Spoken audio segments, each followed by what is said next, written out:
Oh, hey, I didn't see you there. But now that I have your attention, why don't I talk to you about isolation in games?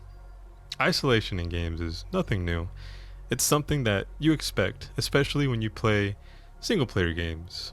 Things from Red Dead Redemption 2 to Elden Ring and so on have expectations of the player being alone for the majority of their playthrough. But that isn't what this video is about. No. This will be about how isolation itself can turn a non-horror game into a tense and anxious-inducing experience. I'm talking about moments in games where simply being in the presence of another NPC would alleviate the dread you're currently feeling in any given moment you're playing. That essentially is a horror game.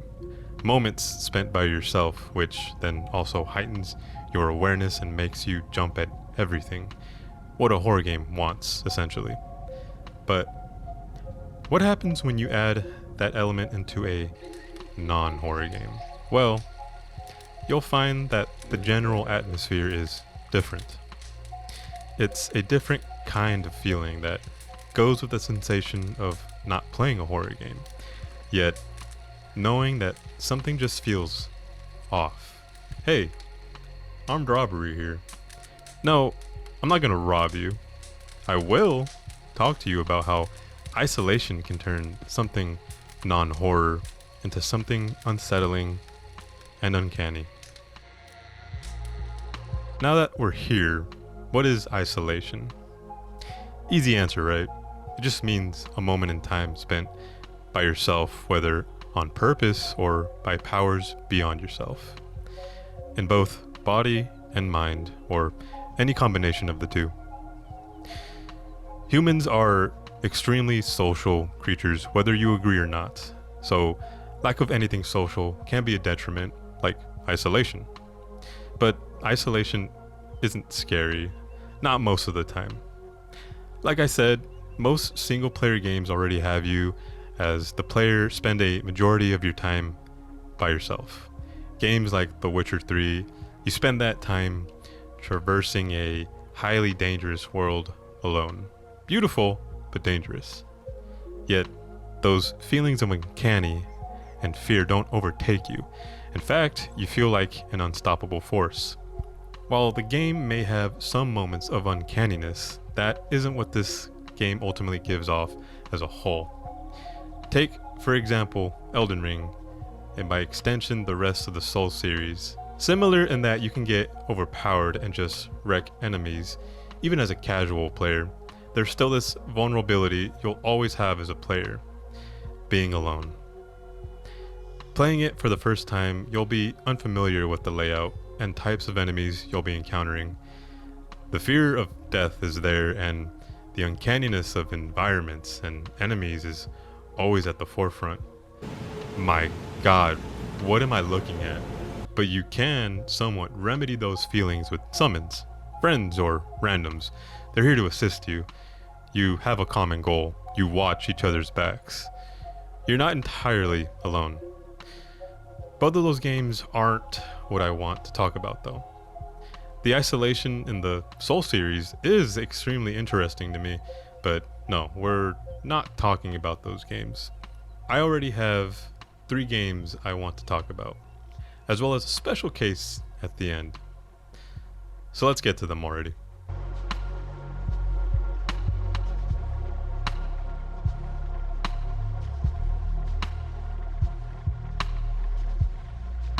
Death Stranding, it's not a horror game. It's a Hideo Kojima game. Those of you that have played it know that very well. There are some spooky elements in the game, mainly the BTs or beached things as they're called. Aside from all that fun stuff, that's about it, and the majority of the game is essentially just a walking simulator. Looking back at it now though, it was extremely relaxing to play. The scenery and just the fact that it wasn't that tricky to navigate the terrain, I appreciated it. Later in the game though, that isn't so true, but enough of that. Let's talk about what's so isolating about the game. You obviously start the game off alone, and for the vast majority of it, are alone. Now, this isn't scary, no. not by a long shot. What it is, though, in my opinion, is unsettling. It's this mixture of chill, relaxing, but also slightly uncanny atmosphere. What I mean by that is because this apocalyptic event that we as players still don't know much about, the Death Stranding, happened and civilization as we know it ended. Now, these small collections of people have to rely on mailmen pretty much to receive even the most basic of necessities. And with that being the case, we really don't interact with, aside from the main cast of characters and some sparsely placed NPCs, actual humans much. Everyone is just holding up in these bunker looking things, and when you deliver their packages, they just greet you with these hologram things. Sorry to impose on you once again, but we wouldn't ask if it wasn't important. You could make the argument that these people don't even exist, and it's just like some AI that's maintaining an illusion of human civilization. That wouldn't surprise me if Kojima went that route, and honestly, it would be even more terrifying to think that you're one of the last humans, and this AI is putting on an act for you in order for you to have a purpose. The exploration in this game is beautiful, but it doesn't take away from the eerie feeling that something just isn't right with this world. Obviously, something is wrong, and I think this right here is the feeling that I'm talking about with this game. The world is a treat to look at, and walking to your destination isn't that much of a chore. But you know that something is wrong back in civilization. It isn't a problem of like, oh, there's a riot or something going on or a new law that has been proposed that would change your day to day. No, it's this thing, this mysterious and enigmatic global event that's changed the dynamic of how we as humans exist and view the natural world. If that doesn't unsettle you while you're hiking up these pretty hills, while you introspect your way to your next delivery, go play Call of Duty. Sorry, that was a lame joke. This game isn't scary, but it's that type of game that makes you anxious the more you think about it. The current state of its world and being alone for most of the time you play amplifies those feelings of dread and anxiety.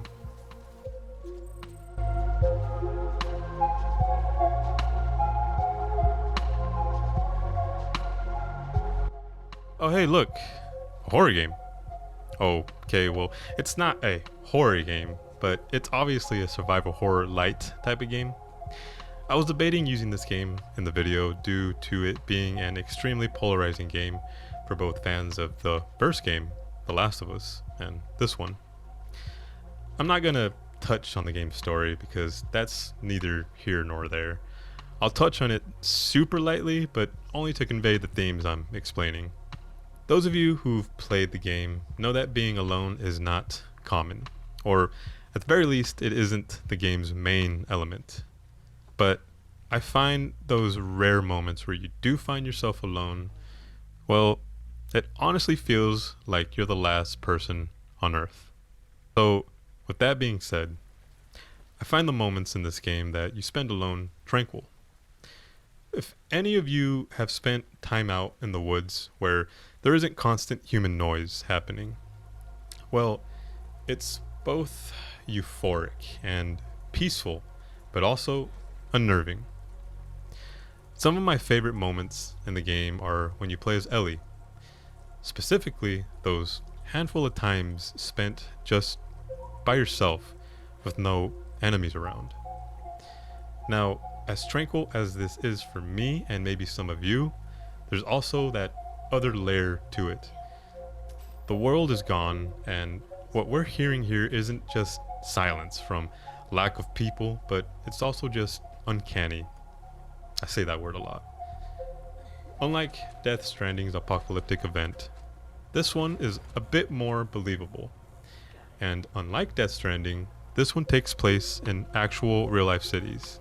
Cities where we know them to be filled with millions of people and every possible noise you can think of. Have you been to a city? Yeah, they're pretty noisy, and being in the middle of one with no noise is pretty unsettling. Aside from the game's many depressing themes, the one that gets me the most is just the thought of being the last person on Earth. Well, that's evidently not true. In the game, it feels like it is. I mean, for all we know, after the events in the game, you could possibly be one of the last dozens of people on the planet. The isolation in the game is beautifully and horrifically done. I think it's an overlooked part of the series, those moments spent just finding your way through the game's loneliness-inducing areas. It's an unsung hero if you ask me, when it comes to what defines this game's atmosphere. If not for the fact that this overwhelming dread you experience that's caused by the collapse of society and everything you've known that's came from thousands of years of human advancement that's been snuffed out by some bread mold. You know, if it wasn't for that, this game's solo areas would be extremely peaceful. And like I said for Death Stranding, the more you play this game, the more you dwell on the state of things, the less alone you want to feel. But regrettably, there is no remedy for that in this world.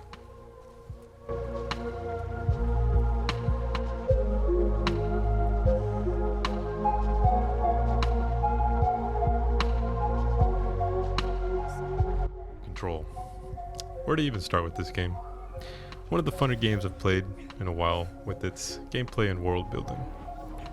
I could probably talk about this game for the rest of the video, but evidently that's not what's happening. You already know what we're here for, so pay attention.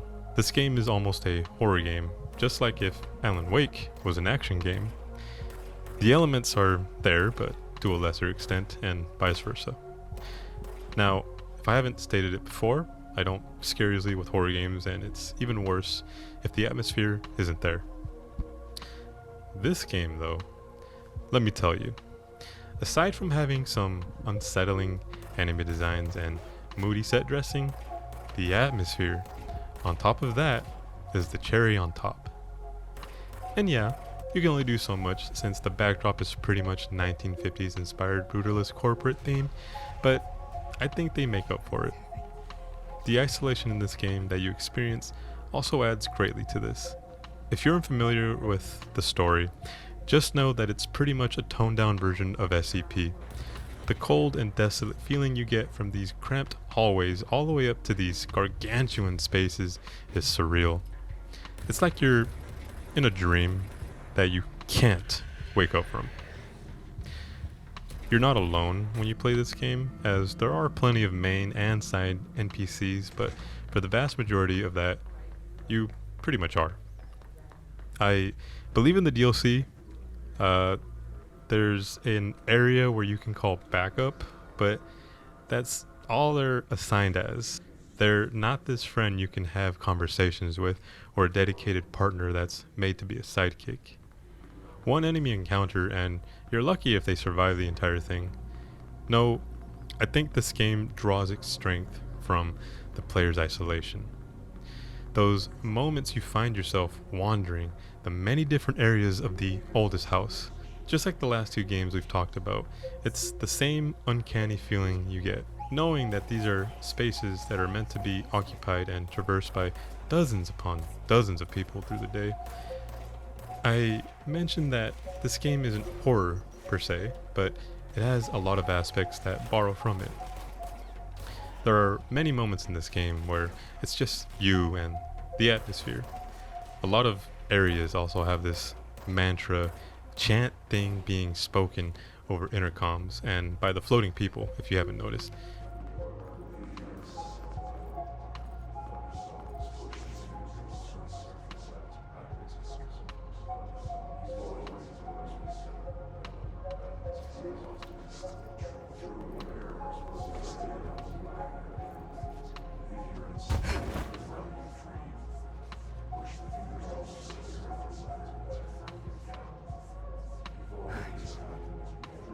It's not the scariest thing, but it helps unsettle you.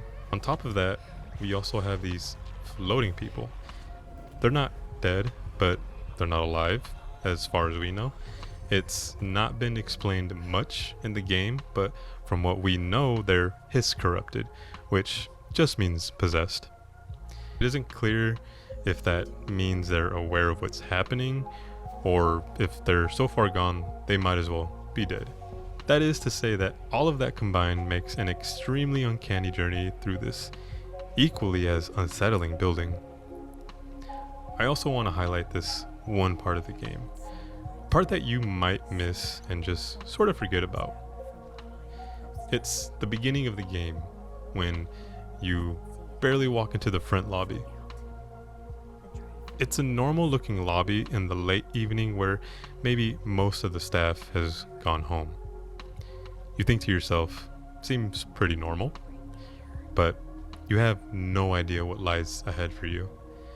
It sucks that you can't come back to the lobby after you progress.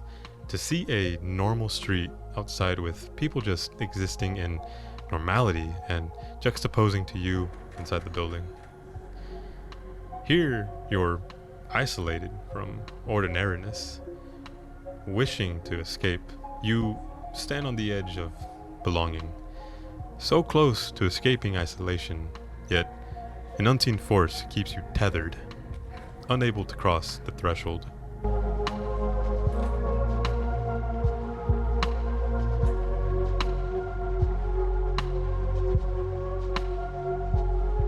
Well, this might seem unexpected. Before you jump in, yes, I understand. This game is the farthest thing from a traditional horror experience. It's often remembered for its zombie segments, the ones that everyone talks about. But let me say this. I'm not referring to the base game or its expansions. No, I'm talking about a mod that erases all NPCs and enemies, leaving behind a world devoid of life and, I believe, ambient sound as well. Yes, it's just a mod. Yet, it reveals a profound truth by stripping away every sign of life. This simple creation metamorphoses the game into something eerily haunting. It's not the type of horror that lurks in monstrous forms or twists the mind with bizarre. Instead, it's the kind of horror that seeps into the soul, tapping into a universal fear. The fear of isolation, so deep that even those who claim to thrive alone off the grid can feel its chill.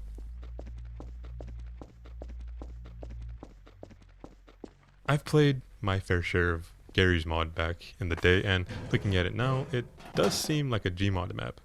Those kinds of videos where people make and they're exploring old Gmod maps.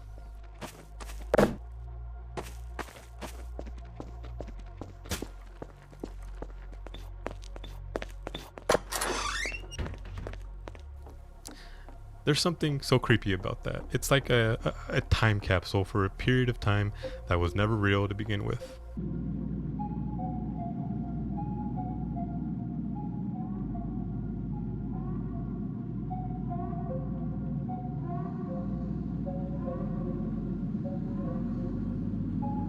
But it's not the same though, since the campaign for Half-Life 2 is meant to be a narrative journey with NPCs and combat. This mod, in its essence, echoes the depths of real-life isolation. It captures the haunting sensation of isolation, much like the grip of depression and the weight of social anxiety. Experiencing it is akin to walking in Gordon Freeman's shoes, where the world feels both vast and crushingly empty. It's one thing to watch this unfold, but to immerse yourself in it is to truly feel the isolation sting. The sheer simplicity of this mod bellies its power. It renders isolation almost dramatic and profound testament to how a seemingly modest creation can evoke such deep, unsettling emotions.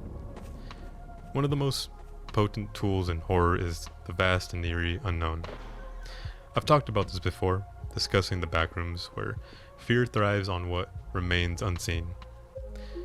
In the description of this mod, the description promises that all NPCs have vanished. But what if they were merely hiding the truth? What if they missed one, concealed somewhere in the game. A lingering presence you're just blissfully unaware of. Such a thought alone could make even me flinch. And that's saying a lot, because I don't scare so easily. Power of the unknown lies in its ability to transform the familiar into the profoundly unsettling, leaving us to question what lurks just beyond our perception. In the end, Alone isn't just a mod. It's a striking exploration of isolation's power to unsettle and disturb. By stripping away the familiar sounds and sights of life, it forces us to confront a chilling void, where the absence of noise and company speaks volumes. It's a poignant reminder that horror doesn't always need monsters or supernatural threats to be effective. Sometimes, the most profound fear comes from the eerie silence and the unsettling emptiness that reveals just how vulnerable we are when we're truly alone. In a world where we often seek solace in the familiarity, Alone turns that very familiarity into a haunting reflection of our own deepest anxieties.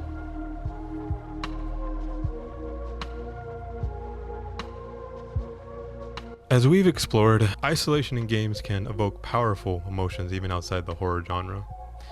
In Death Stranding, the eerie solitude of traversing an apocalyptic landscape where interactions are limited to holograms amplifies a sense of loneliness and dread. The Last of Us 2 captures a profound sense of isolation in its abandoned cities where the silence in once bustling urban areas contrasts sharply with their former vibrancy.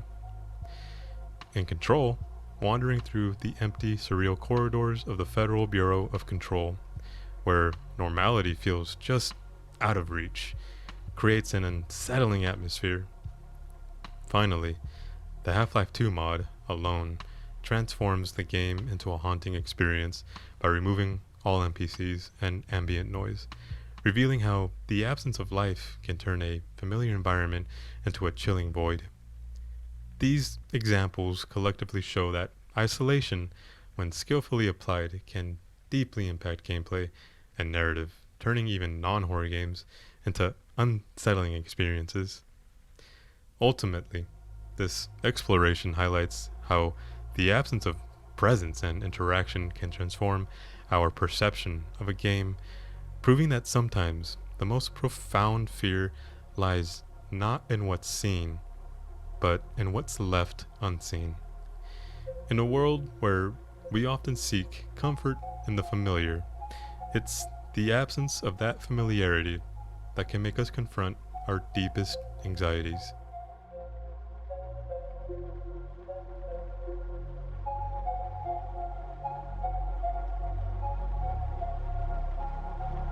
If you made it this far, thank you so much for watching. This was an exciting video to make. It was short, so I had fun making it. I didn't take like days upon days of editing, all that stuff. So it was fun. It was a fun change. I might do more of these short videos, but I'll stick with the long videos if people like that too. But regardless of that, let me know what you thought of the video. Please comment, let me know. Again, like I said, thank you so much for watching, and see you next time. Peace out.